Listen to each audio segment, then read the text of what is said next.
আলহামদুলিল্লাহ, ছোটখাটো একটা নতুন কাজ করা হলো রিসেন্টলি। এটা আপনার মাতোয়াল মাদ্রাসা রোড,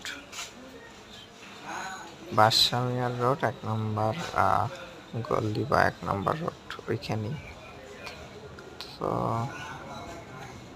জায়গা অনুযায়ী আমরা ওই ডিজাইন আর হলো সেট আপ ওইভাবেই করে দিই। আপনাদের যদি কারো এইভাবে কোনো সেট আপ করান, আমাদের সাথে যোগাযোগ করেন। আমরা সম্পূর্ণ কাজও করে দিই। দেন আপনি জিনিসপত্র যদি আপনারা কিনেও দেন, ওইভাবেও আমরা করে দিই, কোনো সমস্যা নেই। আপনি আপনার মতামত দেন, আপনার ডিসিশন অনুযায়ী আমরা ওইভাবে চেষ্টা করি কাজটা করে দেওয়ার জন্য। আর না হলে আমাদের ফোন নাম্বার থাকবে, যোগাযোগ করুন। আমরা যেভাবে পারি আপনাদেরকে যোগাযোগ আপনারা করলে আমরা কথাবার্তা বলবো, দেখি।